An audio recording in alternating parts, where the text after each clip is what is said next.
Welcome to another episode of Wednesday Toast, a podcast about comic book stuff where we talk about all kinds of comic book related stuff. My name is Lex, also known as Wednesday Poll. This week's episode is going to be a short one because I just wanted to jump on here and pay tribute to the late and great Akira Toriyama.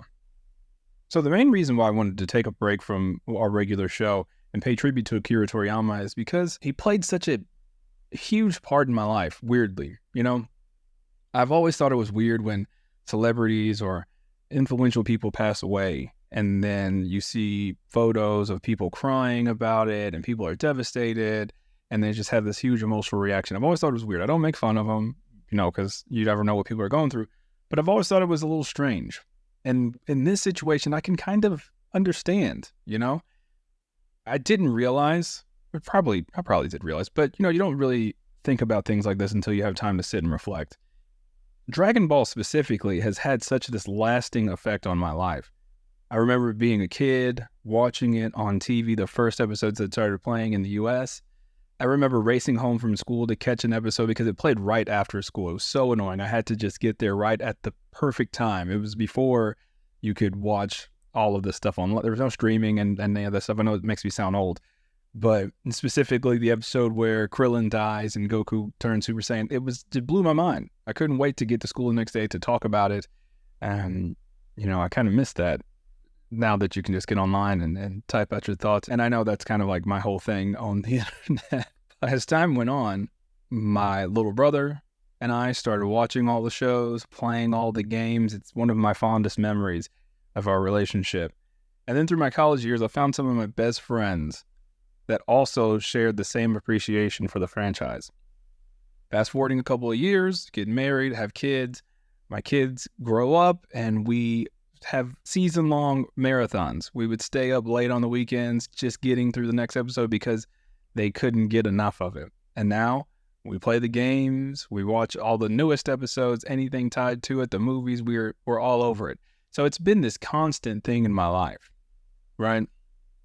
As well as my creative journey. I don't think that I would be an illustrator. I don't think I would even want to be a creative if those early days I wasn't ignoring all of my schoolwork and just drawing the worst images of Dragon Ball Z characters. And I know a lot of the artists out there have the exact same situation because I've heard tons of stories over the past couple of days. It's not just Dragon Ball that had an influence on sort of my creative journey.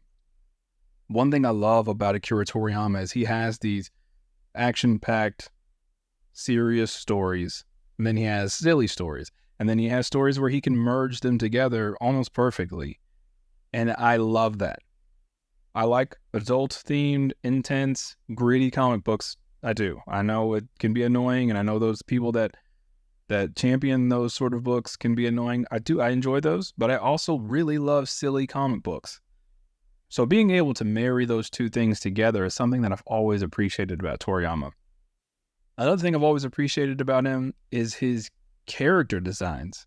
A lot of people know him from Dragon Ball, but he has such a distinct design style. I remember the first time I saw the characters from Chrono Trigger or some of the characters from Dragon Quest, I was just completely obsessed with all of these worlds that weren't related to Dragon Ball. It just unlocked something in my brain that just made me want to create all these different worlds.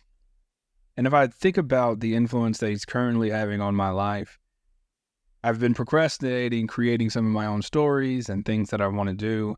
And one of the last things he said in a recent interview was, please continue to support me. So at his age, at 68, he still wanted people to support those stories.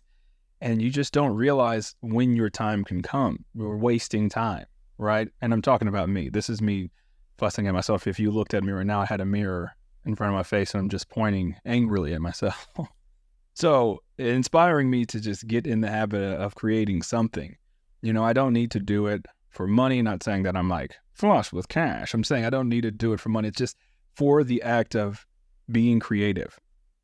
I need to get on the ball. So I will work on that.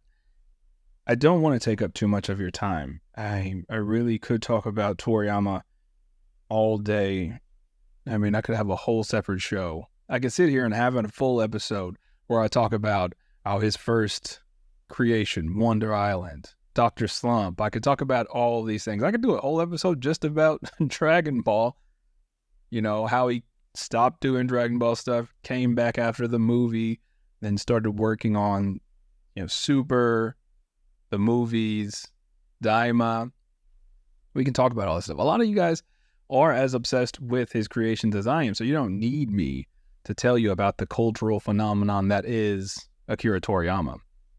I did want to talk about how much I loved his storytelling, his dynamic character designs, his intricate world building. I mean, these are things that I think will stick with me for as long as I'm on my creative journey. He's one of the most influential creators of all time. So I want you to hit me up and let me know what your favorite Akira Toriyama moment, creation, illustration, character design, anything. And outside of Dragon Ball, we all know Dragon Ball. I want you to get creative with it. Hit me up on social media. Let me know your fondest memory interacting with Akira Toriyama's work. You can do Dragon Ball in this instance. But let me know. I would love to get this conversation going. I posted about it a few days ago online and got a lot of stories, and I would love to highlight them. I think I will. Maybe Simon and I will go through it on Patreon and just kind of go through the memories and kind of share both of ours. It'll be a free episode, so don't worry about he's trying to sell Patreon. We'll just put it up there just to have extra content. I just wanted to take this week off to pay tribute to Toriyama. Your legacy will definitely live on through the countless lives you've influenced and the dreams you've inspired. I'm circling the drain. If I dive too deep into this, I'm telling you, you'll start hearing the sniffles through your headset, and nobody wants that. So until next time, keep reading, keep dreaming, keep creating.